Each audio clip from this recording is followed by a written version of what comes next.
Capítulo 11. Lobos solitários.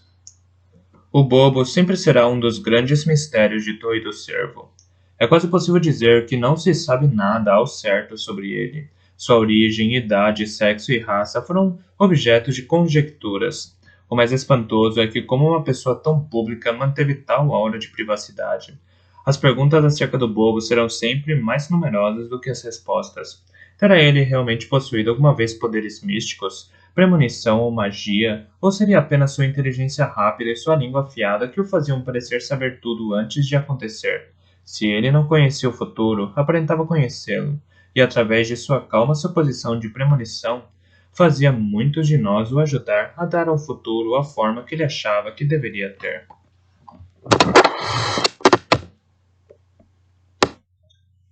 Branco sobre branco. Uma orelha torceu-se, e aquele minúsculo movimento tudo traiu. Vê? Perguntei-lhe. Cheiro. Eu vejo. Fiz um movimento súbito com os olhos na direção da presa. Nenhum outro movimento além desse. Foi o suficiente. Veja. Ele saltou e o coelho pôs-se em fuga.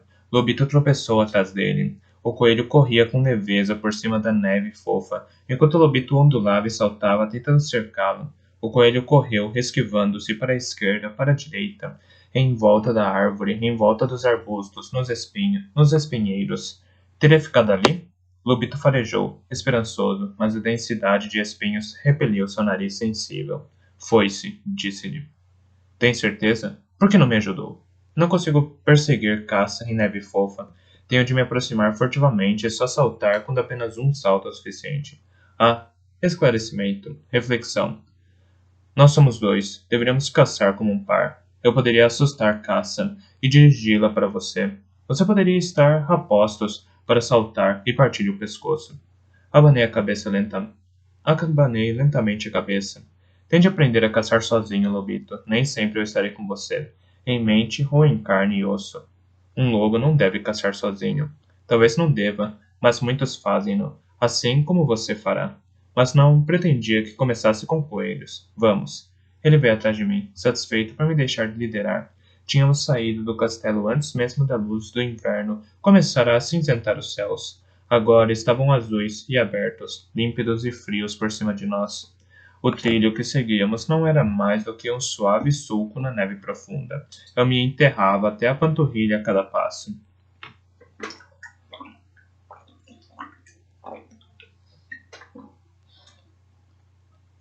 A nossa volta à floresta era uma quietude de inverno, quebrada apenas pela fuga ocasional de uma pequena ave ou pelo distante crocitar de um corvo. Era floresta aberta, coberta principalmente de brotos e mudas, e um ou outro gigante que sobrevivera ao incêndio que limpara aquela costa. No verão, era um bom local de pastos para cabras. Tinham sido seus pequenos e afiados cascos a abrir o trilho àquela encosta. No verão, era um bom local de pastos de pastos. No verão, era um bom local de pasto para cabras. Tinha sido seus pequenos e afiados cascos a abrir o trilho que agora seguíamos. Levavam uma simples cabana de pedra e a um curral e um abrigo para cabras arruinados. Aquilo só era usado no verão. Lobito ficara deliciado quando fora buscá-la de manhã. Mostrara-me o caminho que usava para se esquivar dos guardas. Um velho portão para gado, há muito fechado com tijolos, era sua saída. Um deslizamento de terras tinha desestabilizado a pedra e a argamassa que o cercavam, criando uma fenda suficientemente larga para ele atravessar.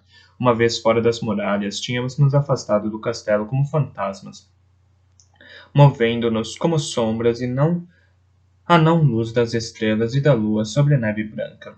Quando estávamos a uma distância segura de Torre do Cervo, Lobito transformara a expedição em um treino de ataque furtivo.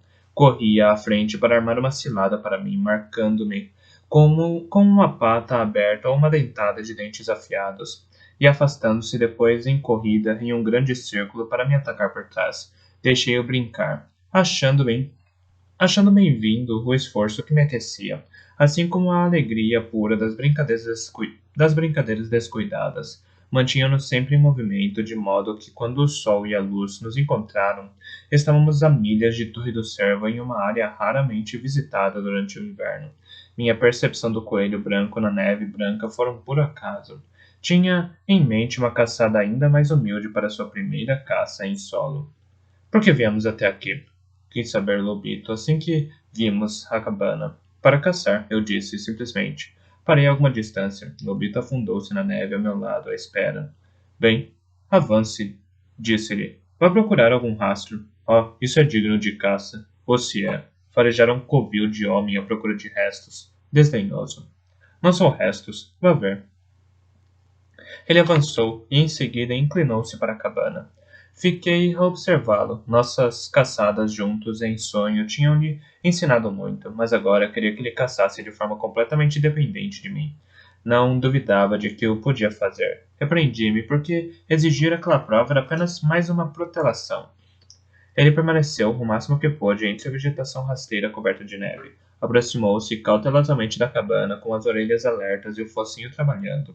Cheiros velhos, humanos, cabras, frios e muito ao longe. Imobilizou-se por um instante, então deu um cuidadoso passo à frente. Seus movimentos eram agora calculados e precisos. Orelhas para frente, cauda esticada. Estava totalmente absorto e, e concentrado. Rato saltou e o apanhou. Abanou a cabeça em uma rápida dentada e então fez o pequeno animal voar. Voltou a apanhá-lo quando caiu. Rato! Anunciou, cheio de contentamento. Atirou a presa ao ar e dançou atrás dela sobre as patas traseiras. Voltou a apanhá-la, delicadamente, com os pequenos dentes da frente, e atirou-a uma vez mais ao ar. Eu irradiava para ele orgulho e aprovação. Quando ele cansou de brincar com a presa, o rato era pouco mais do que um farrapo de pelo ensanguentado. Por fim, devorou-o inteiro e voltou aos saltos para junto de mim. Ratos. Este lugar está infestado de ratos. Seu cheiro e seus rastros estão em toda parte, em volta da cabana. Achei que deveria haver muitos aqui. Os pastores queixam-se deles. Queixam-se de que os ratos invadem este lugar e lhes estragam as provisões do verão. Adivinhei que também passariam aqui o inverno. Surpreendentemente gordos, para esta época do ano, opinou o Lobito, e voltou a afastar-se com um salto. Caçou com frenético entusiasmo, mas apenas até saciar a fome. Então, foi minha vez de me aproximar da cabana. A neve foi empurrada pelo vento contra a vacilante porta de madeira, mas eu a abri com um empurrão. O interior era sombrio, neve penetrando pelo telhado de palha e jazia em fileiras e riscas no chão de terra gelada. Havia uma lareira e uma chaminé rudimentares com um gancho para chaleiras. Um banco individual e outro comprido em madeira eram a única mobília. Ainda restava um pouco de lenha junto à lareira, e eu usei para acender uma cautelosa fogueira nas pedras enegrecidas. Mantive-a pequena, apenas o suficiente para me aquecer e para descongelar o pão e a carne que trouxera comigo. Lobito veio provar, mais pela partilha do que por ter fome. Fez uma vagarosa exploração no interior da cabana. Montes de ratos. Eu sei. Hesitei, e então forcei-me a acrescentar. Aqui não passará fome. Ergueu abruptamente o focinho do canto onde estava farejando. Avançou alguns passos para mim, então parou, ficando em pé sobre patas hirtas. Os olhos encontraram os meus e prenderam-se neles. Na sua escuridão estava um animal selvagem. Está me abandonando aqui. Sim. Aqui há comida e abundância. Daqui a algum tempo voltarei para me assegurar de que está bem. Acho que aqui ficará bem. Aprenderá sozinho a caçar. A princípio, ratos e depois presas maiores. Está me traindo. Está traindo a alcateia. Não. Não somos alcateia. Estou o liberando. O lobito. Nós estamos ficando próximos demais. Isso não é bom para nenhum de nós. Eu preveni há muito tempo de que não queria me vincular. Não podemos fazer parte das vidas um do outro. É melhor para você que vá sozinho. Que vá embora, sozinho, para se transformar naquilo que está destinado a ser. Eu estava destinado a ser um membro da alcateia. Nivelou o olhar que me deitava. Vai me dizer que há lobos aqui perto. Lobos que aceitarão um intruso em seu território e me deixarão fazer parte de sua alcateia? Fui forçado a afastar os olhos dos dele. Não, aqui não há lobos. Teria de viajar muitos dias para chegar a um lugar suficientemente selvagem para ver lobos em liberdade. Então o que há aqui para mim? alimentos, liberdade, sua vida independente da minha, isolamento. Mostrou-me os dentes, e então se virou de repente para o lado. Rodeou-me, descrevendo um largo círculo enquanto se encaminhava para a porta. Homens, proferiu, com desprezo. É verdade que não é alcateia, mas um homem. Fez uma pausa na porta aberta para olhar para trás. Para mim, homem é aquele que julga poder governar a vida dos outros, mas não criar vínculos com eles. Será que acha que vincular ou não vincular é uma decisão que cabe somente a você? Meu coração me pertence, e eu entrego ao que quiser. Não entregarei a quem me põe de lado, nem obedecerei a alguém que renega a alcateia e o vínculo. Acha que ficarei aqui, farejando em volta desta toca de homem, mordendo os ratos que vieram à procura dos restos, para ser como os ratos, coisas que vivem dos excrementos dos homens? Não. Se não somos alcateia, então não somos família. Não lhe devo nada, e acima de tudo, não lhe devo obediência. Não ficarei aqui. Viverei como bem entender. Uma dissimulação em seus pensamentos. Estava escondendo alguma coisa, mas eu adivinhei o que era. Fará o que quiser, Lobito, exceto uma coisa. Não me seguirá de volta à Torre do Cervo. Eu o proíbo. Proíbe. Proíbe. Então proíbe o vento de passar pelo seu covil de pedra, ou a erva de crescer na terra que o rodeia? Tem tanto direito quanto de proibir. Proíbe. Soltou uma fungadela e virou-me o dorso. Endureci minha força de vontade e falei-lhe uma última vez. Lobito, disse com minha voz de homem. Ele se virou para mim, sobressaltado. Suas pequenas orelhas inclinaram-se para trás, perante meu tom de voz. Quase me mostrou os dentes, mas antes de ter tempo de o fazer, eu o repeli. Era algo que sempre soubera como fazer. Tão instintivamente como se sabe afastar um dedo das chamas. Era uma força que só usava raramente, pois uma vez Bronco virara contra mim. Então nem sempre confiava nela. Aquilo era um empurrão, como aquele que usara nele quando estava engaiolado. Coloquei força nele, transformando uma repulsa mental em algo quase físico, e ele recuou, deu um salto para trás. Então ficou de patas abertas na neve, pronto para fugir. Seus olhos estavam chocados. Vá! Gritei-lhe. Palavra de homem, voz de homem, e ao mesmo tempo voltei a repeli-lo com todas as migalhas de manha que possuía. Ele fugiu, não com movimentos graciosos, mas saltando e esgravatando através da neve. Contive-me, recusando-me a segui-lo com a mente para me assegurar de que não parava. Não, pusera fim nisso. O repelão era uma quebra desse vínculo, não só um retirar-me dele, mas um empurrar de todos os laços que ele tinha para comigo, cortando-os, e era melhor deixá-los assim. Mas enquanto fitava a zona de vegetação rasteira por onde ele desaparecera, senti um vazio que era muito semelhante ao frio, um formigueiro de algo perdido, de algo sem falta. Ouvi homens falar assim de um membro amputado, um apalpar físico em busca de uma parte desaparecida para sempre. Saí da cabana e comecei a caminhada para casa. Quanto mais me afastava, mais doía, não fisicamente, mas essa é a única comparação de que disponho. Sentia-me tão em carne viva, tão flagelado, como se me tivessem sido arrancadas a pele e a carne. Era pior do que quando o Bronco levara narigudo, pois agora era eu mesmo quem fazia isso comigo. O fim da tarde parecia mais gelado do que a escuridão da madrugada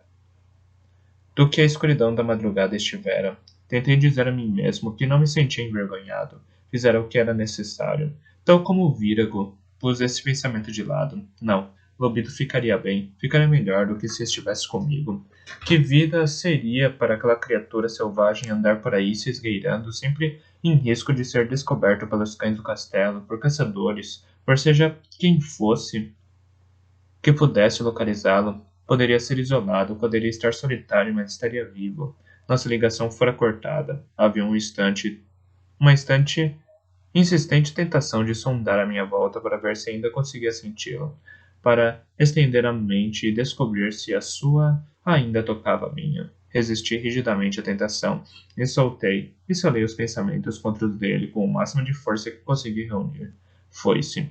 Não me seguiria, não depois de o ter repelido daquela forma. Não. Continuei andando e recusei-me a olhar para trás.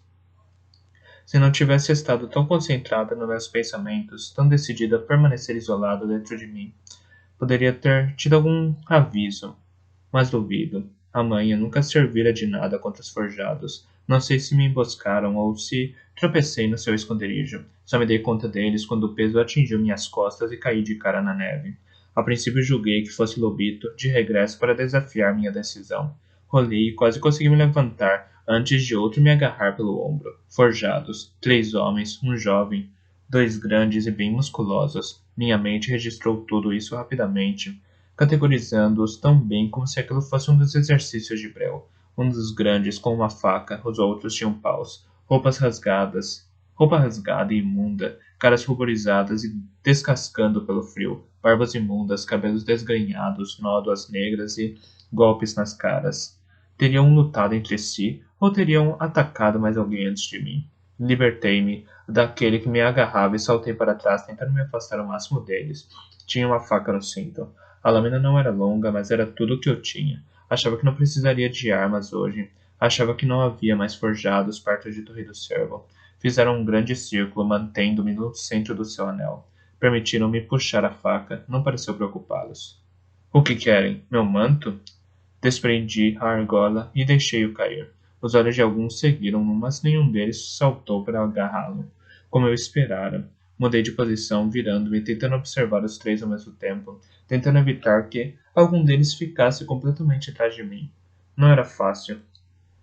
Tênis? Tirei-as das mãos. Atirei-as ao que parecia mais novo. Ele as deixou cair a seus pés. Grunhiam enquanto mudavam de posição, balançando de um pé para o outro, observando-me. Nenhum queria ser o primeiro a atacar. Sabiam que eu tinha uma faca. Quem quer que avançasse primeiro encontraria a lâmina. Dei um passo ou 2 na direção de uma abertura da roda. Eles moveram-se para bloquear minha fuga. O que querem? Rugi a eles. Gritei. Girei, tentando olhar cada um e, por um momento, fitei um deles nos olhos. Havia menos em seus olhos do que havia nos de Lobito. Nada de natureza limpa, só a infelicidade do desconforto físico do desejo. Fitei-o e ele pestanejou. Carne, grunhiu, como se ele tivesse arrancado a palavra. Não tenho carne, não tenho comida nenhuma. Não conseguiria nada de mim, a não ser uma luta. Você, bufou o outro, em uma paródia de riso, sem alegria, sem coração. Carne. Parara por um momento longo demais. Levara tempo demais olhando para um deles, e o outro saltou de súbito nas minhas costas, pôs os braços à minha volta, prendendo um dos meus. Então, de repente, horrivelmente, seus dentes enterraram-se na carne onde o pescoço se juntava aos ombros. Carne. Eu. Um horror para lá do pensamento engoliu-me. E eu lutei. Lutei como lutara da primeira vez que confrontara com forjados, com uma brutalidade instintiva que rivalizava com as deles. Os elementos eram os meus únicos aliados, pois eles estavam devastados pelo frio e pelas privações. Tinham as mãos desajeitadas por causa do frio, e se éramos todos movidos pelo frenesi da sobrevivência, o meu, pelo menos, era novo e forte em mim, ao passo que o deles tinha sido desgastado pela brutalidade de sua atual existência. Deixei carne na boca daquele primeiro atacante, mas consegui me libertar. Disso me recordo. O resto não está claro. Não consigo colocá-lo em ordem. Quebrei a faca nas costelas do jovem. Lembro-me de um polegar tentando arrancar-me um olho e do estalido quando o desloquei de sua articulação. Preso a uma luta com um deles, outro me bateu nos ombros com o pau, até que eu consegui virar o amigo para receber os golpes. Não me lembro de sentir a dor dessas pauladas. E a carne rasgada no pescoço parecia não passar de um ponto quente de onde fluía sangue. Não sentia os danos que sofria. Não intimidava meu desejo de matá-los. Todos eles. Não podia vencer. Eles eram muitos. O jovem estava caído na neve, tossindo sangue, e um dos outros me estrangulava enquanto o outro tentava libertar a espada de sua prisão na minha carne e manga. Esperneava e me debatia, tentando sem sucesso infligir qualquer tipo de dano a meus atacantes enquanto as bordas do mundo se tornavam negras e o céu começava a rodopiar.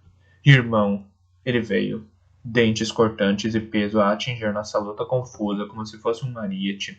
Todos caímos então sobre a neve e o impacto afrouxou o aperto do forjado, o suficiente para eu conseguir levar um frio de ar aos pulmões. Minha cabeça clareou e de repente tive um ânimo para voltar a lutar, para ignorar a dor e os ferimentos e lutar. Juro que me vi, com o rosto púrpura pelo estrangulamento e o rico sangue escorrendo e se espalhando com um cheiro de enlouquecer.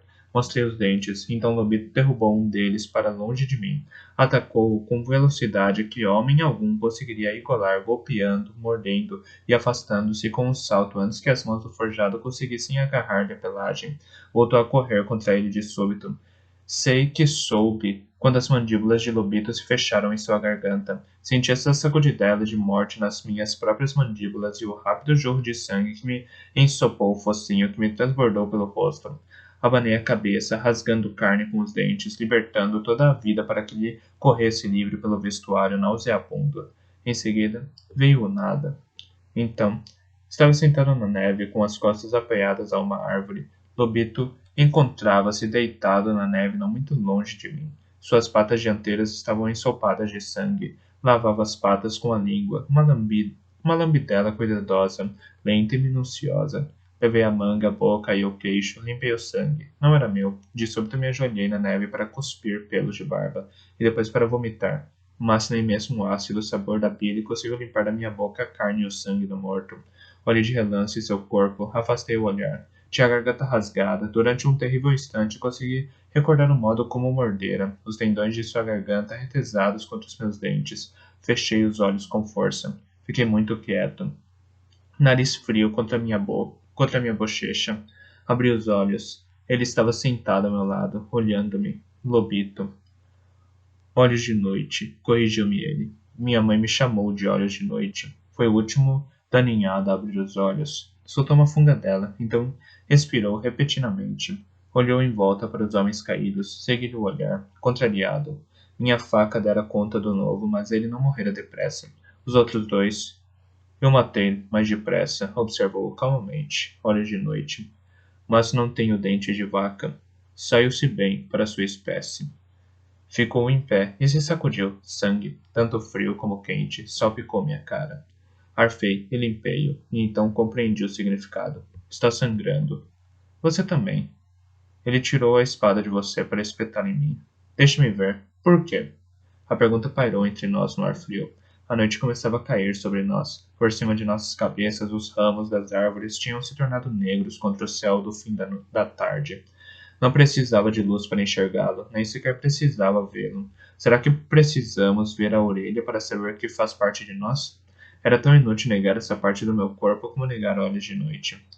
Somos irmãos. Somos da Alcateia, concedi. Ah, somos? Senti um sondar, um apalpar, um procurar minha atenção. Permiti-me recordar que já sentira aquilo antes. E o renegara. Agora não o fiz. Eu entreguei-lhe meu foco, minha completa atenção. Olhos de noite estava ali, pelagem e dentes, músculos e garras, e eu não o evitei. Tomei consciência do golpe de espada de sua espádua, e senti como tinha passado entre dois grandes músculos que havia ali. Ele mantinha a pata dobrada junto ao peito. Hesitei, então senti a dor que ele sentiu por eu hesitar. Portanto, não fiz mais pausas e sondei em sua direção como ele sondara a minha. A confiança não é confiança até ser completa. Estávamos tão próximos que não sei qual de nós avançou com esse pensamento. Por um instante tive uma dupla consciência do mundo, quando as percepções de olho de noite se sobrepuseram à minha. O faro dos corpos, sua audição que lhe falava de raposas necrófagas, que já se aproximavam, seus olhos que não sentiam dificuldade em ver a luz que se reduzia. Então a dualidade desapareceu, e os seus sentidos eram meus e os meus dele. Estávamos vinculados. O frio estava se instalando na terra e nos meus ossos. Encontramos meu manto, coagulado de gelo, mas eu o sacudi e o enverguei. Não tentei apertá-lo, mas mantive bem afastado do local onde fora mordido. Consegui calçar as mitênis, apesar do antebraço ferido. É melhor irmos, disse-lhe em voz baixa.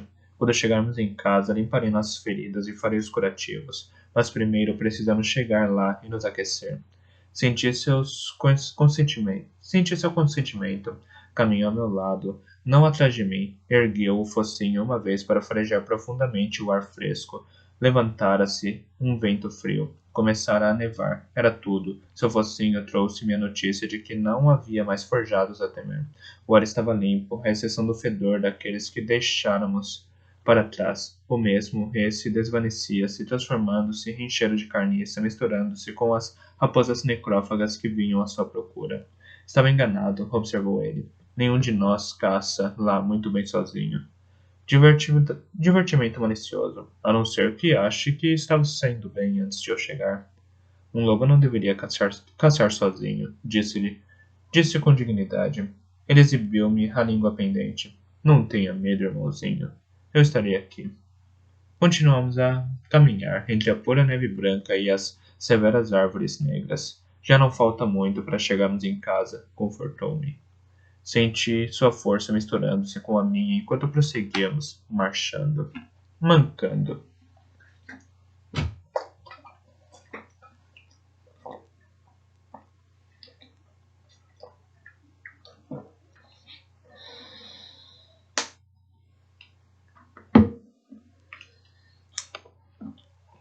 Era quase meia-noite quando eu apresentei a porta da sala dos mapas de veracidade. Tinha o braço bem enfaixado e oculto dentro de uma manga volumosa. O ferimento propriamente dito não era particularmente severo, mas era doloroso. A mordida entre o ombro e o pescoço não fora assim tão fácil de esconder. Tinha perdido aí carne e sangrara profusamente. Quando a examinara com um espelho na noite anterior, cheguei a me sentir doente. Limpá-la fizera sangrar com ainda mais profusão. Um pedaço havia sido arrancado de mim. Bem, se olhos de noite não tivessem intervindo, mais de mim teria seguido aquela dentada. Não sou capaz de explicar até que ponto achava a ideia repugnante. Conseguira fazer um curativo na ferida, mas não era lá muito bom. Puxara a camisa para cima e prendera para escondê-lo. Raspava dolorosamente no ferimento, mas escondia-o. Apreensivo, bati a porta e estava pigarreando quando ela se abriu. Carimo disse-me que a veracidade não estava lá. Havia uma preocupação profunda em seus olhos. Tentei não a partilhar. Ele não consegue entregar esse trabalho aos construtores navais, não? Carimo respondeu à minha ironia, abanando a cabeça. Não. Lá em cima na torre, disse concisamente o velho criado. Virei-me enquanto ele fechava lentamente a porta. Bem, Catwickham me disse. Eu tentara esquecer essa parte da nossa conversa. O pavor insinuou-se em mim enquanto me dirigia para a escada da torre.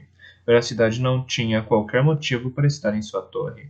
Era dessa torre que ele usava o talento durante o verão, quando o tempo estava bom e os salteadores nos atormentavam as costas. Não havia motivo para estar lá em cima no inverno, especialmente com o vento uivar e a neve a cair como estavam hoje. Não havia motivo, à parte a terrível atração do próprio talento. Eu senti essa atração. Lembrei, enquanto rangia os dentes e iniciava a longa subida até o topo, conhecera durante algum tempo a impetuosa exuberância do talento, como se fosse memória coagulada de uma dor sentida há muito. Voltei a ouvir as palavras de Galeno, o mestre do talento. Se forem fracos, ameaçaram-nos. Se faltar-lhes concentração e disciplina, se forem indulgentes e inclinados ao prazer, não controlarão o talento. Pelo contrário, será o talento que os controlará. Pratiquem a autonegação de todos os prazeres, neguem todas as fraquezas que os tentam. Então, quando forem como aço, talvez estejam prontos para encontrar o fascínio do talento e renunciar a ele. Se cederem, ficarão como grandes bebês, sem mente e babando-se. Então, adestraram-nos com privações e punições que iam além de qualquer nível de sanidade. E, no entanto, quando eu encontrara júbilo no talento, não achara o prazer espalhafatoso que estava implícito nas palavras de Galeno. Em vez disso, era a mesma aceleração do sangue e o mesmo trovejar de coração que a música por vezes me trazia, ou um súbito vôo de fazão colorido num bosque de inverno, ou até o prazer de levar um cavalo a dar um salto perfeito sobre um obstáculo difícil. Aquele instante que todas as coisas encontram o equilíbrio e, por um momento, giram juntas, tão perfeitamente como aves a virar em voo. O talento oferecia-nos isso, mas não por apenas um momento. Durava tanto quanto um homem era capaz de sustentar o esforço e tornava-se mais forte e mais puro à medida que a habilidade com o talento se ia refinando. Pelo menos era o que eu pensava. Minha capacidade de usar o talento tinha sido permanentemente danificada em uma batalha de vontades com o Galeno.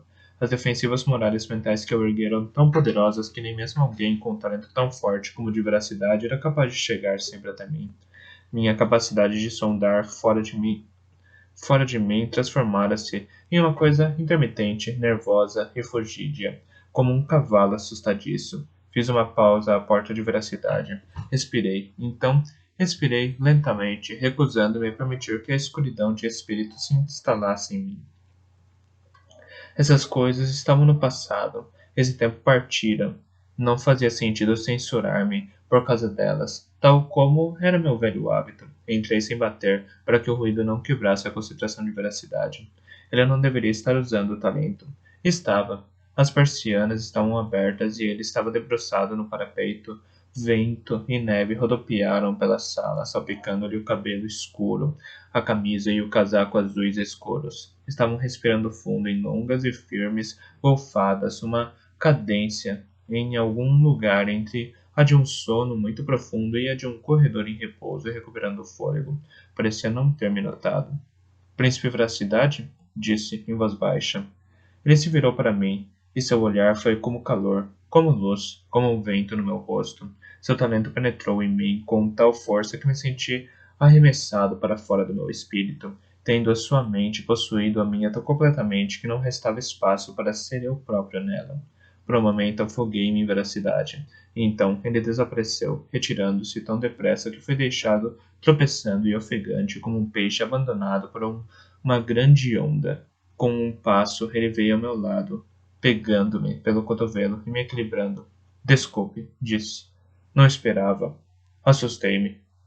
Deveria ter batido, meu príncipe, respondi, e então indiquei-lhe com um aceno rápido que conseguia ficar em pé. O que ela fora para observar tão atentamente? Ele afastou os olhos dos meus. Pouca coisa. Uns rapazes nas falésias assistindo às brincadeiras de um grupo de baleias. Dois dos nossos barcos de pesca. A pesca de halibute. Mesmo com este tempo, embora não gostem muito. Então não está usando o talento para procurar ilhéus? Não há nenhum lá fora, nesta época do ano. Mas me mantenho de vigia. Relanceou o olhar pelo meu braço, aquele que tinha acabado de soltar. Então, mudou de assunto. O que aconteceu com você? Foi por isso que vim vê-lo. Forjados atacaram-me no alto da encosta, naquela que é boa para caçar galinha brava, perto da cabana dos pastores de cabras. Ele fez um aceno rápido com a cabeça, franzindo as sobrancelhas escuras. Conheço a zona. Descreva-os. Esbocei-lhe rapidamente meus atacantes e ele anuiu brevemente, sem mostrar surpresa. Recebi um relatório sobre eles, há 4 dias. Não deveriam estar tão perto de Torre do Cervo tão cedo, pelo menos, se não estivessem se deslocando todos os dias, consistentemente, nesta direção. Acabou com eles? Sim. Já esperava por isso? Eu estava ruborizado. Achava que tínhamos acabado com eles. Acabamos com aqueles que estavam aqui. Há outros que se deslocam nesta direção. Eu tenho seguido seus rastros através dos relatórios, mas não esperava que chegassem tão perto tão depressa. Lutei Lutei comigo mesmo por um momento e controlei a voz. Meu príncipe, por que nos limitamos a seguir-lhes o rastro? Por que é que não tratamos desse problema? Veracidade soltou um pequeno ruído com a garganta e voltou para a janela. Por vezes é preciso esperar e deixar que o inimigo complete uma jogada para descobrir qual é a estratégia completa. Compreende? Os forjados têm uma estratégia? Acho que não, meu príncipe. Eles eram. Faça um relatório completo para mim, ordenou-me, veracidade, sem me olhar. Tive uma leve hesitação e depois me lancei num relato pormenorizado. Para o fim da luta, o relato tornou-se um pouco incoerente. Deixei as palavras morrerem em meus lábios, mas consegui me libertar deles, e os 3 morreram ali. Ele não tirou os olhos de... Ele não tirou os olhos do mar. Deveria evitar lutas físicas feitas cavalaria. Você sempre sai delas ferido. Eu sei, meu príncipe, admiti com humildade. Rude fez o seu melhor comigo, mas não foi verdadeiramente treinado para ser um guerreiro. Tem todas as outras habilidades, e são essas que deveria usar para se proteger. É um espadachim competente, mas não tem nem o músculo nem o peso necessário para ser briguento. Ainda não, pelo menos. E a isso sempre parece recair numa luta. Não me foi oferecida a seleção de armas, disse, um pouco irritado, então acrescentei, meu príncipe. Não, não foi. Ele parecia falar de longe. Uma ligeira tensão no ar me informou que ele estava usando o talento durante a conversa. E, no entanto, temo enviá-lo novamente. Acho que talvez tenha razão. Já levei tempo suficiente observando o que está acontecendo. Os forjados estão convergindo para a Torre do Cervo. Não consigo imaginar o porquê, e saber disso talvez não seja o suficiente quanto impedir que atinja seu objetivo. Voltará a se encarregar da solução desse problema, Fitz. Talvez dessa vez consiga evitar que minha senhora se envolva nisso. Ouvi dizer que, se ela desejar sair a cavalo, tem agora uma guarda própria? É como lhe disseram, senhor, disse-lhe, amaldiçoando-me por não ter vindo falar com ele mais cedo acerca da guarda da rainha. Ele se virou para me olhar de igual para igual. O rumor que chegou aos meus ouvidos dizia que você tinha autorizado a criação dessa guarda. Não que quisesse lhe roubar a glória, mas quando esse rumor chegou a mim, permitia que se estendesse que eu tinha pedido. Tal como suponho, fiz mesmo, muito indiretamente. Meu príncipe, disse, e tive o bom senso de ficar cavalado. Bom, se ela tiver de montar, pelo menos agora estará guardada. Embora eu prefira de longe que não tenha mais encontros com forjados, se bem que gostaria de conseguir pensar em algo para mantê-lo ocupado. Acrescentou com um ar fatigado. O Jardim da Rainha, sugeri, recordando o que Paciência dissera sobre ele. Veracidade ergueu um olho para mim. Os jardins antigos no topo da torre, expliquei, não são usados há anos. Eu vi o que restava deles, antes de Galeno nos ordenar que os desmontássemos para abrir espaço para nossas aulas de talento. Deve ter sido um lugar encantador em certo tempo. Cubas de terra e verduras, estátuas trepadeiras. Veracidade sorriu consigo, e também bacias d'água, com lírios crescendo lá dentro, peixes e até umas rãs minúsculas. Os pássaros visitaram-no frequentemente no verão para beber e banhar-se. Cavalaria e eu costumávamos brincar lá em cima. Havia pequenos amuletos pendurados por fios, feitos de vidro ou metal brilhante, e quando o vento se agitava, tilintavam uns nos outros, ou brilhavam como joias ao sol. Podia me sentir aquecido com sua memória daquele local e tempo. Minha mãe tinha uma gatinha caçadora, e ela costumava se deitar na pedra morna quando o sol batia nelas. Chamava-se Sibila, pelo malhado com tufos nas orelhas, e nós a provocávamos com cordas e tufas de penas, e ela nos emboscava por entre os vasos de flores. Isso quando deveríamos estar estudando tabuinhas sobre ervas. Nunca as aprendi direito. Havia muita coisa a fazer aí. Menos o tomilho. Conhecia todos os tipos de tomilho que lá tinha.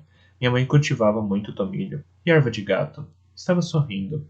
Catherine adoraria um lugar assim, disse-lhe. Ela fazia muita jardinagem nas montanhas. Fazia? Pareceu surpreso. Achava que se ocupava com passatempos mais físicos. Sentia um instante de aborrecimento dele. Não, de algo pior que aborrecimento. Como poderia saber mais sobre sua esposa do que ele?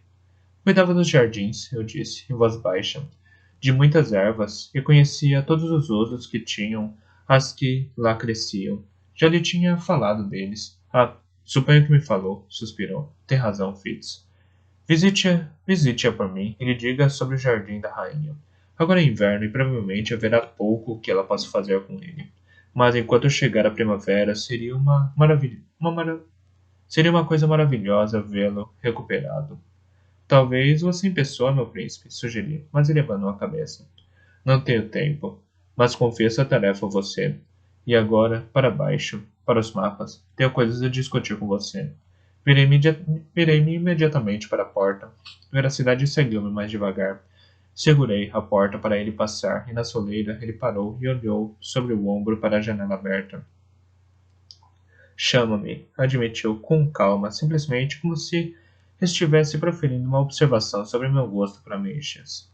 Chama-me, a qualquer momento que não esteja ocupado, e por isso tenho de estar ocupado, Fitz. E muito ocupado. Compreendo, disse lentamente, sem ter de todo a certeza de compreender. Não, não compreende. Veracidade falou com muita certeza. É como uma grande solidão, rapaz. Posso restender a mente e tocar os outros, alguns com bastante facilidade, mas nunca ninguém responde. Quando o cavalaria estava vivo, ainda tenho saudades dele, rapaz. Por vezes sinto falta dele. É como ser o único de qualquer coisa no mundo, como ser o único lobo a caçar sozinho. Um arrepio correu pela minha espinha. E o rei sagaz? Aventurei-me a perguntar. Ele abanou a cabeça. Ele agora raramente usa o talento. A sua força nele se reduziu e sobrecarrega seu corpo e sua mente. Descemos mais alguns degraus. Agora você e eu somos os únicos a saber disso, acrescentou em voz baixa. Eu anuí. Descemos lentamente as escadas. O curandeiro viu seu braço? Questionou. Eu neguei com a cabeça. Nem bronco, afirmou, como um fato, já sabendo a verdade. Voltei a abanar a cabeça. As marcas dos dentes de olhos de noite eram muito evidentes na minha pele, embora ele tivesse dado essas dentadas na brincadeira. Não podia mostrar a Bronco as marcas dos forjados sem lhe revelar meu lobo.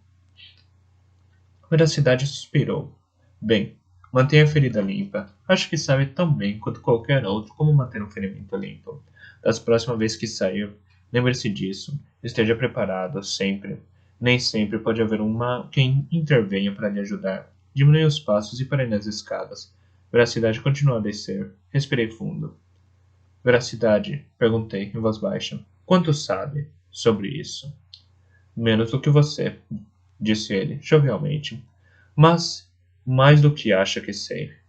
Parece bobo, eu disse, com amargura. Sim, às vezes. Ele é outro que tem uma grande compreensão da solidão e daquilo que ela pode levar um homem a fazer. Inspirou, e quase pensei que ele poderia dizer que sabia o que eu era e que não me condenava por isso. Mas ele prosseguiu, inspirou, e eu quase pensei que ele poderia dizer que sabia o que eu era e que não me condenava por isso, mas ele prosseguiu. Acho que o bobo falou com você há alguns dias.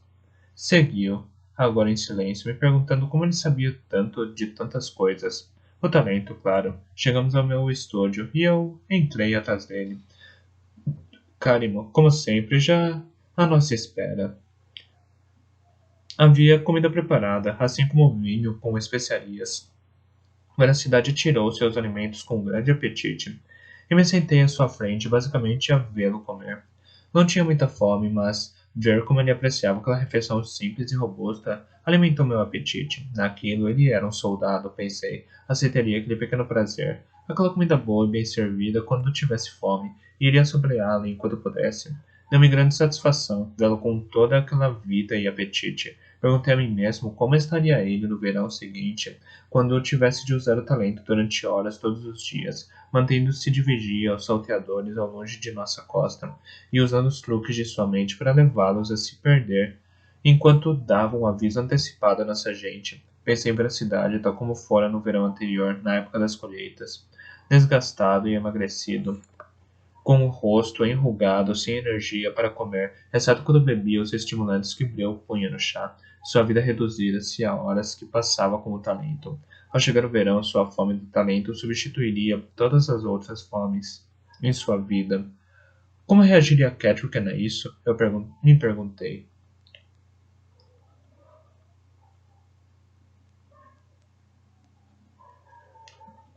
Depois de comer, Veracidade dirigiu-se aos seus mapas comigo. Já não havia dúvidas sobre o padrão que emergia independentemente de quais obstáculos que tinham pela frente. Florestas, rios ou planícies geladas. Os forjados estavam se deslocando na direção de Torre do Cervo. Para mim, não fazia nenhum sentido. Aqueles que encontraram pareciam praticamente privados de inteligência. Achava difícil acreditar que qualquer um deles pudesse imaginar viajar por terra, apesar das dificuldades, apenas para vir para a Torre do Cervo. E esses registros que manteve indicam que todos o fizeram. Todos os forjados que identificou pareciam estar se deslocando para a Torre do Cervo. E, no entanto, você tem dificuldade em vê-lo como um plano coordenado? Perguntou calmamente Veracidade. Não consigo entender como eles podem ter um plano, seja qual for. Como contataram uns aos outros, e não parece ser um esforço conjunto. Eles não estão se encontrando e viajando para cá em bandos. Parece simplesmente que todos e cada um se opõem a caminho daqui e alguns calham de juntar-se. Como taças atraídas para a chama de uma vela, observou Veracidade. Ou moscas para a carne putrefata, acrescentei amargamente. Umas pelo fascínio, outras pela comida, divagou Veracidade. Gostaria de saber o que é que atrai os forjados até mim. Talvez uma coisa completamente diferente. Por que acha que preciso saber o motivo pelo qual eles se aproximam? Acha que você é o avô deles? Não sei, mas se descobrir, talvez compreenda, meu inimigo. Não acho que seja por acaso que todos os forjados se dirigem à Torre do Servo. Acho que eles se movem contra mim, Fitz. Talvez não por sua vontade, mas ainda assim é um movimento contra mim. Preciso entender por quê. Para compreendê-los, teremos de nos transformar neles. Ah, ele pareceu menos do que divertido. Quem é que sou agora como bobo? A pergunta me incomodou e deixei passar. Meu príncipe, quando o bobo troçou de mim no outro dia, hesitei, ainda picado pela recordação. Sempre julgar o bobo meu amigo. Tentei pôr de lado a emoção. Ele colocou ideias na minha cabeça, a seu modo zombeteiro. Ele disse, se eu entendi suas adivinhas, que eu deveria ir procurar à procura de outros talentosos, homens e mulheres da geração de seu pai, treinados por solicitude antes de Galeno se tornar mestre do talento. E pareceu também dizer que eu deveria tentar descobrir mais coisas sobre os antigos. Como é que são chamados? O que po- Como é que são chamados? O que podem fazer? O que são? Veracidade recostou-se na cadeira e uniu os dedos sobre o peito. Qualquer uma dessas demandas poderia ser o suficiente para uma dúzia de homens, e, no entanto, nenhuma chega a ser suficiente para um homem, só de tal modo escassas são as respostas a essas questões. Quanto à primeira, sim, ainda deve haver talentosos entre nós. Gente até mesmo mais velha do que meu pai, treinada para as velhas guerras contra os ilhéus. Não seria do conhecimento das pessoas comuns quem foi treinado. O treino era feito em privado e até os membros de um círculo podiam conhecer poucos fora do seu círculo.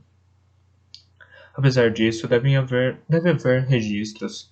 Tenho certeza de que existiram em algum momento, mas o que lhes aconteceu ninguém saberá dizer. Imagino que foram transmitidos de solicitude a Galeno, mas não foram encontrados em seu quarto ou entre suas coisas depois de ele morrer. Foi a vez de Veracidade fazer uma pausa.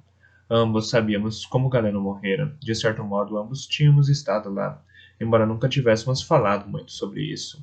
Galeno morrera como traidor no ato de tentar ligar-se pelo talento à Veracidade, treinar-lhe as forças e matá-lo. Em vez disso, Veracidade usara a minha força para drenar Galeno. Não era algo que qualquer um de nós gostasse de recordar, mas eu falei ousadamente, tentando manter toda a emoção afastada de minha voz.